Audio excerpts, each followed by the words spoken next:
ሰላም ተኸታተልቲ ሮዳ ሚድያ ሕዚ ዘለኹሉ ቦታ ኣብ ጎቦን ዳይ ኢየሱስ ብድሕሪተይ ድማ ከምቲ ትርእይዎ ዘለኹም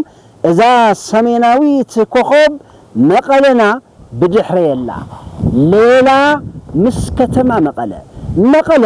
መዓዝ ተመስሪታ ከመይ ተመስሪታ ስያመታት መቐለኸ እንታይ ይብሉ ትርጉሞምከ ብዛዕባ መቐለ ብዙሕ ክንብል ኢና ስለዝኾነ ድማ ምስ መቐለ ክንላለ ኢና ግን ድማ ሳብስክራይብ ዘይገበርኩም ሳብስክራይብ ጌርኩም ስድራና ሁኑ ሮዳ ሚድያ ምስታ ሰሜናዊት ኮኸብ ውቅብቲ ከተማና ከተማ መቐለ ጻኒሕት ክንገብር ኢና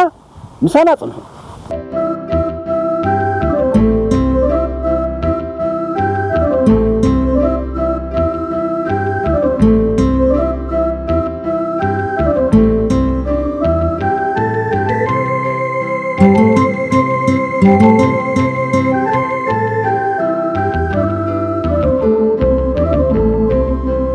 ሌላ ምስ ከተማ መቐለ አመሰራረታን አሰያይማን ከተማ መቐለ ቀዳማይ ክፋል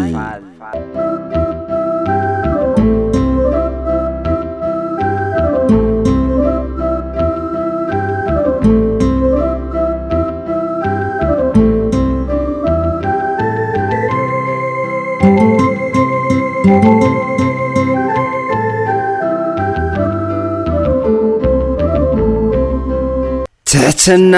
መለለያ ፈቃር ጋሻ ዝኾርዕላ ምቁር አንደበታ ፍሽኽታ እምነታ ፍጡር ዝቐንአላ ለለ ጨለ ክትብል ደራፋይ ደሪፉ ገጣማይ ገጢሙ ሰኣላይ ስኢሉ ዘያማይ ዘይሙ ቃላት ገጣጢሙ ፍቕሩ ክገልጸላ ዓቕም ዝሰኣነላ ሰሜናዊት ኮኸብ መቐለና እወ መቐለ ሽኮር እቲ ቀደም ብውሑድ ተለላ ከምዙይ ብምባል ዝተገጠመላ መቐለ ኩሓ ጉልላታ ቃታ መሰረታ ደብሪ የማነይታ ሓሬና ካልኣይታ ብሩር መቐነታ ወርቂ ቀለበታ ከተማ መቐለ ዓዲ ሰብዓ እንደርታ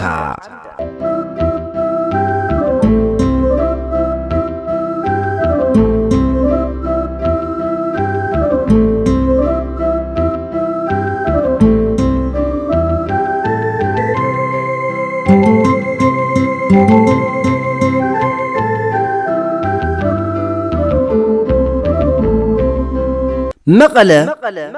ካብ መበል 14 ክፍለ ዘመን ዝጅምር ነዊሕ ታሪኽ ዘለዋ እንትትኾን ቀደም ደጉዓ መቐለ ተባሂሉ ኣብ ዝጽዋዕ በሪኽ ቦታ ዳይ ኢየሱስ ኮይና ቀጽሪ ዩኒቨርሲቲ መቐለ ኩሓ ዓይናለም እግር ወንበር ደጀና ጌርና ድሕሪት ተመሊስና ንቁልቁል እንትንጥምት ብዓይነ ሕልናና ለጥ ዝበለ ሰፊሕ ጎልጎል ንፍጡራት ዝስማዕማዕ ጥዑም ኣየር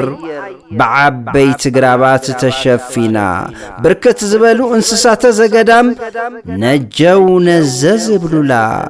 ከምኒ ሩባዒላላ ማይ ደገነ ማይ ዕንጉለ ማይ ኳኽዋት ማይ ጻዕዳ ዒጋም ማይ ንሽቲ ማይ ሊሓም ማይ ግፋፍ ማይ ጽገባ ማይ ጨው ማይ ባዕኸል ማይ ዓይኒ ማይ ፍካር ማይ ዓጣሩ ገረብ ብቡ ማይ ዓረብ ማይ ክኹቶን ካልኦት ልዕሊ 18 ወሓስቲ ሩባታት ጃሕ ዝብሉላ በአንፈት ሰሜን ጎቦ መሰቦ بمبراق سنسلتاوي قوبوتات اندا يسوس ጮምዓን ፈለግ ዳዕሮን ዋልታ ዕርድዝ ኾንላ መድራዊት ገነት ከም ዝነበረት ድርሳናት ታሪኽ ዝመስከሩላ መቐለ ትረአየካ እወ መቐለ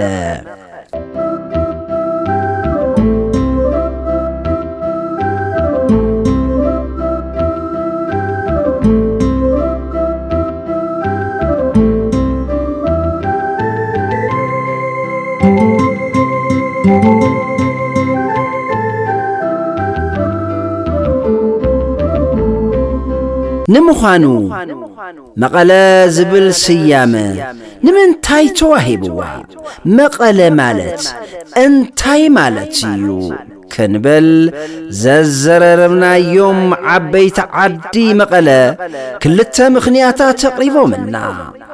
اتقداماي مبقسي سيامة كتما مقالة ابزمنا نقسنت هاتي سيف ارد مالتون كابشحن سلستميتن اربعتن كسابشحن سلستميتن 70 عامة مرت ابزنبر اوان بزي نايلوميت صواوعا كابزوبا مبراغ تግራይ ከባቢ ኢሮፕ ዝመጹ አቡነ አብላዲ ዝበሃሉ ፈላሲ ናብንዳ መስቀል መጽዮም መጽሐፈ ቅኔን ዝማሬን የምህሩ ነይሮም እዞም ባህታዊ ሃይማኖታዊ መምህር ተምሃሮኦም ናፍተን ቁሸታት እናኸዱ ለሚኖም ብምምጻእ ይመሃሩ ኣብ ዝነበሩሉ እዋን ተምሃሮኦም ካብ ጊዜ ናብ ጊዜ ቁጥሮም እናወሰኸ ስለዝኸደ ኩሎም ናብ ውስናት ቁሸታት እናኸዱ እኹል ምግቢ ክረኽቡ ስለዘይከኣሉ በጉጅለ መቃቂሎም ናብ 6 ቁሸታት ተኸፋፊሎም ክልምኑ ስለዝገበርዎም ተማቀሉ መቀልዎም ካብ ዝብል ቃል መቀለ ዝብል ሽም መጸውዕት እንዳ መስቀል ተባሂሉ ዝጽዋዕ ዝነበረ ከባቢ ኾይኑ ብምባል ይገልጽዎ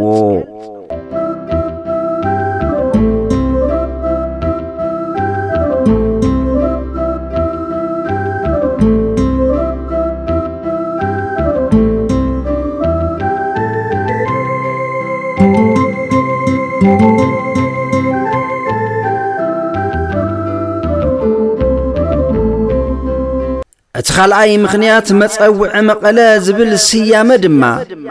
مقالة زبل شم قدمي محازا كبابين دا يسوس نماي لحامن غناي دعرو ويدمان دا مسكال نماي دغن حيزو اينا لم غيرو ماي شبتي زلو كبابي دغعا مقالة ناتبهالي صوع نيرو አፍትእዋን ናይ ደብረን ናይ ገንበላን እሕዋት ይጓነጹ ሽዑ ካብ አይና ለምጀሚርካ ማይ ግፋፍ ሒዙ ክሳብ ዓድሓ እንዳ ማርያም ደሓን ዘኣቱ ገንበላ ማለትዩ መሰቦ ሲሚንቶ ፋብሪካ ቅድሚ ምብጻኻን ዘሎ ከባቢ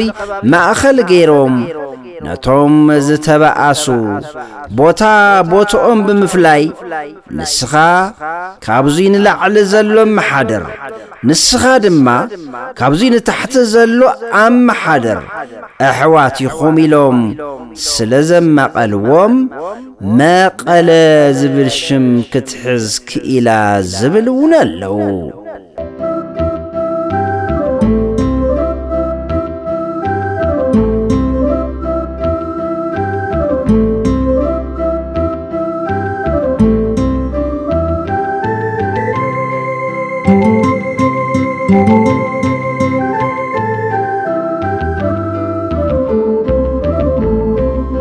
ክብራት ተኸታተልቲ ሮዳ ሚድያ ቀዳማይ ክፋል መደብ ሌላ ምስ ከተማ መቐለ አበመጻጻን ስያመን መቐለና መሰረት ብምግባር ዘዳለናዮ መደብ አብዚዛዚምና ኣለና አብካልአይ ክፋል መደብና ድሕሪ ምምስራት መንግስትነት ሃፄ ዮሐንስ መቐለ ናበ የበለት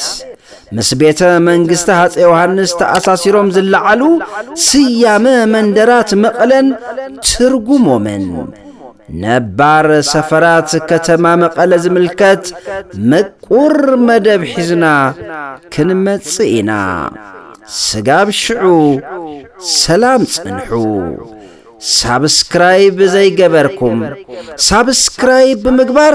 ስድራና ኹኑ። ናብ ኩል ብምብጻሕ ሼር ላይክ እናበልኩም ሚድያና ተባብዑ።